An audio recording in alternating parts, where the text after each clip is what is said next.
नमस्कार, public news देख रहे हैं आप। महाराष्ट्र में बीएमसी चुनाव का वोटिंग अब बेहद नजदीक है। महज कुछ ही दिनों में मतदान होगा और उसके तुरंत बाद नतीजे भी सामने आ जाएंगे।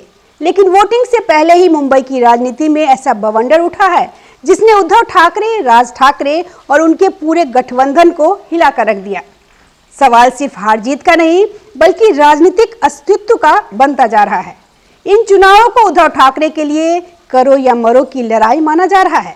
वजह साफ है, अगर इस बार बीएमसी में उनकी पार्टी का प्रदर्शन कमजोर रहा तो शिवसेना यूबीटी की सियासी जमीन और भी खिसक सकती है। यही कारण है कि उद्धव ठाकरे इस वक्त ऐसी चीजें करते नजर आ रहे हैं जो पहले कभी उनकी राजनीति का हिस्सा नहीं रही। सबसे चौंकाने वाली खबर यह है कि वोटिंग से ठीक पहले उद्धव ठाकरे खुद रात के अंधेरे में 3 बड़े पार्टी नेताओं के घर पहुंचे। जी हाँ, वही उद्धव ठाकरे जो कभी मातोश्री से बाहर निकलकर किसी के घर जाने के लिए जाने नहीं जाते थे, अब खुद हाथ जोड़कर नेताओं को मनाने निकल पड़े। बताया जा रहा है कि बुधवार देर रात जब पूरा दिन चुनावी बैठकों और प्रचार में बीत चुका था, तब रात करीब 11 से 12 बजे के बीच उद्धव ठाकरे वर्ली, भांडुप और भयंदर से जुड़े 3 प्रभावशाली नेताओं के घर पहुंचे। इन इलाकों में इन नेताओं की मजबूत पकड़ है और यही वजह है कि इनके नाराज होने से पार्टी को भारी नुकसान हो सकता है। सूत्रों के मुताबिक उद्धव ठाकरे ने एक नेता के घर खाना तक खाया और हाथ जोड़कर विनती की कि इस बार साथ दे दीजिए,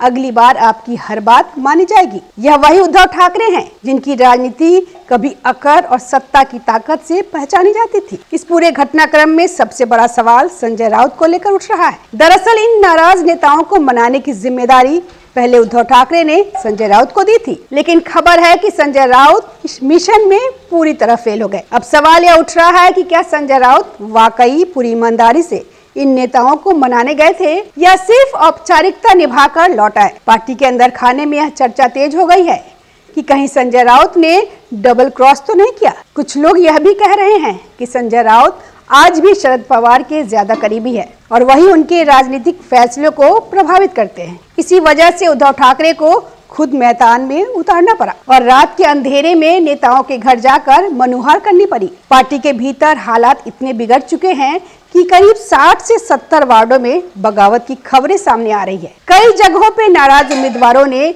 नाम वापस लेने से साफ इनकार कर दिया। इसका सीधा मतलब है कि शिवसेना यूबीटी और एमएनएस के वोट आपस में ही कट सकते हैं, जिससे विपक्ष को सीधा फायदा होगा। अगर यह बगावत थमी नहीं तो 15 जनवरी की वोटिंग उद्धव ठाकरे के राजनीतिक करियर की सबसे बड़ी हार साबित हो सकती है। यही वजह है कि उद्धव ठाकरे अब हर कीमत पर नेताओं को मनाने में जुटे हुए हैं। उधर राज ठाकरे की मनसे में भी हालात कुछ बेहतर नहीं है। उद्धव ठाकरे के साथ गठबंधन के बाद मनसे में जबरदस्त बगावत देखने को मिल रही है। सैकड़ों कार्यकर्ताओं और पदाधिकारियों ने एक साथ इस्तीफा दे दिया है। अंधेरी ईस्ट जैसे इलाकों में मनसे की पूरी संगठनात्मक ताकत लगभग खत्म हो चुकी है। कई बड़े नेता या तो बीजेपी में शामिल हो गए हैं या फिर एक साथ शिंदे गुट का दामन थाम चुके हैं। इस पूरी कहानी में सबसे बड़ा मोड़ तब आया जब राज ठाकरे के बेहद करीबी माने जाने वाले संतोष धुरी ने मनसे छोड़कर बीजेपी ज्वाइन कर ली। बीजेपी में शामिल होते ही संतोष धुरी ने जो आरोप लगाए, उन्होंने ठाकरे राजनीति में भूचाल ला दिया। संतोष धुरी का कहना है कि राज ठाकरे ने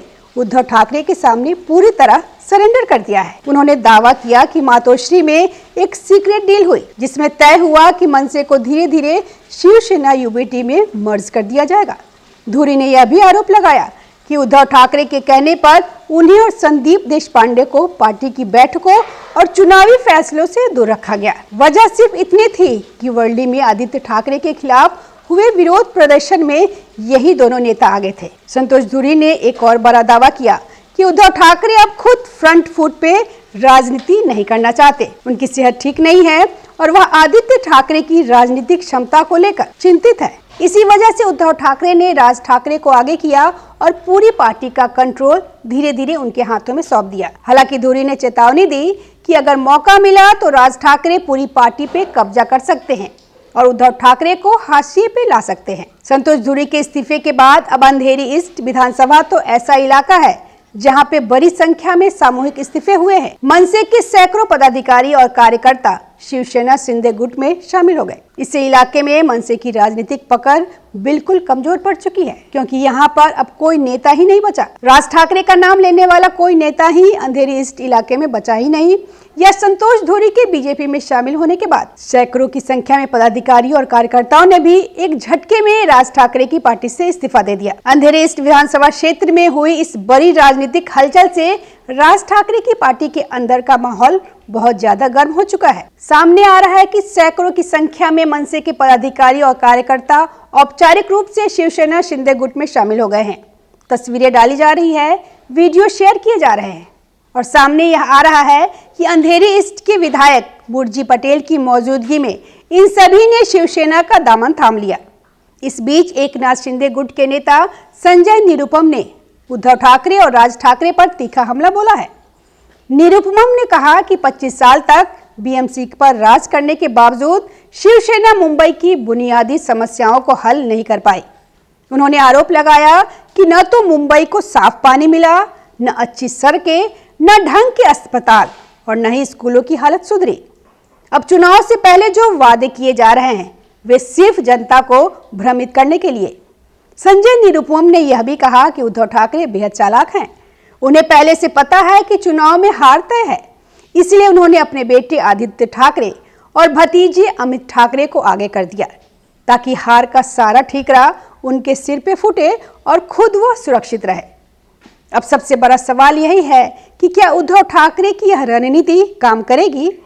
क्या रात के अंधेरे में नेताओं के घर जाना, हाथ जोड़ना और झुकना उन्हें बचा पाएगा, या फिर बीएमसी चुनाव ठाकरे राजनीति के लिए निर्णायक मोड़ साबित होगा? मुंबई की जनता इस बार क्या फैसला करेगी, यह तो वोटिंग के बाद ही साफ होगा। लेकिन इतना तय है कि इस बार का बीएमसी चुनाव सिर्फ नगर निगम का चुनाव नहीं, बल्कि ठाकरे परिवार की राजनीतिक अग्नि परीक्षा है। आप क्या मानते हैं? क्या उद्धव ठाकरे वाकई कमजोर पड़ गए हैं?